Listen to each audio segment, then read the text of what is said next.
Hi guys, welcome back. It's the continuation of the series on how to configure your DR5 to work with Logic Pro.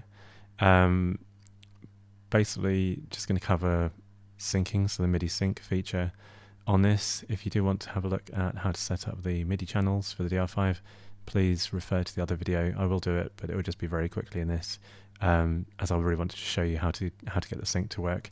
So let me just add in a track into Logic, so software instrument, and what we're going to do is we're going to just sync up the drums to give a demo of really what happens with the syncing and why it's important. So drums, Bluebird, there we go, MIDI channel 10, there we go. So okay, so set up the MIDI track. If I press the actual DR5, then we should hear drum sounds. Yeah, so MIDI signals going through to the computer.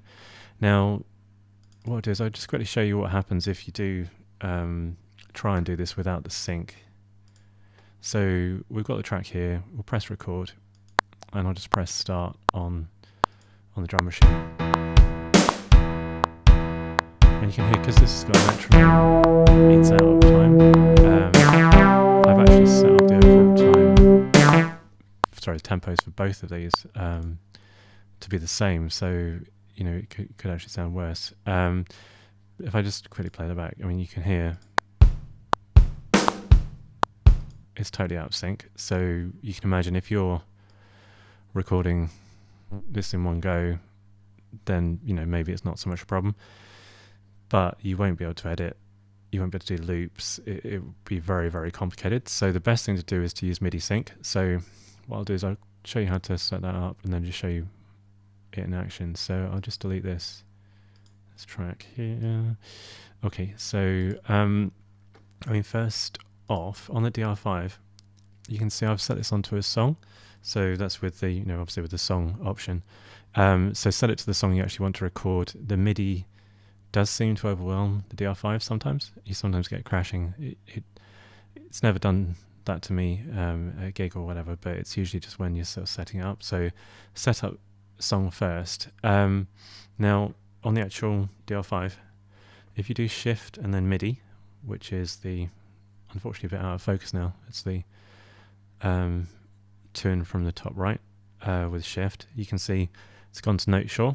So click the right arrow across through all these options and you'll get to sync. And at the moment it says int, so internal. Move the wheel around and it'll go to MIDI.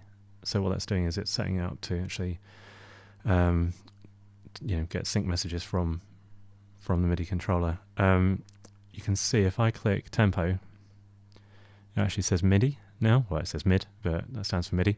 So basically what that's saying is that the MIDI controller will actually control the tempo, which makes sense because, you know, obviously if the master track's there, it's syncing up with all its other instruments. So we've got that set up. That's on song 17. It's at the start. The way in which we control the Logic is to press, see this circle, the clock with an arrow on, so the sync. So press that. Go down to synchronization settings. You'll see on the synchronization tab, there's some mini tabs which are general audio, MIDI. Click on MIDI. You can see there's a big table. Destination off. So click on top one, click down to your MIDI controller. So my one's the UMC, the Behringer. Select that. Clock's already ticked. If it isn't ticked, tick it. And then that's that done. So that's them all synced up. Well, that's them set up to be synced up.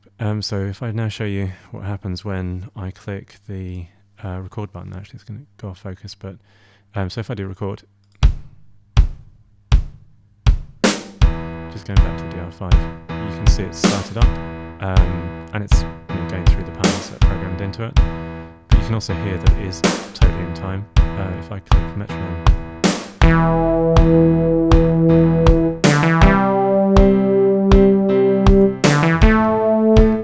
and for instance, if I change the tempo, I mean, I'll make it so it's obvious, but if I change the tempo to 120, you can hear that the new messages to the drum machine will be to play it at 120.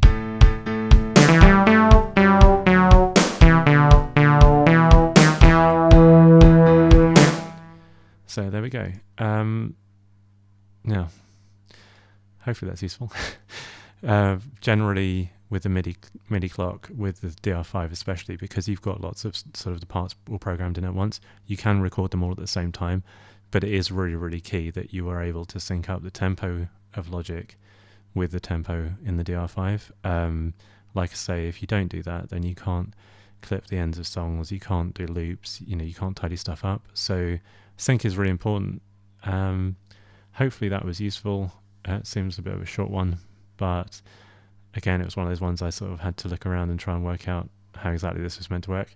So if this is useful, please subscribe, and I'll see you again. Thank you. Bye.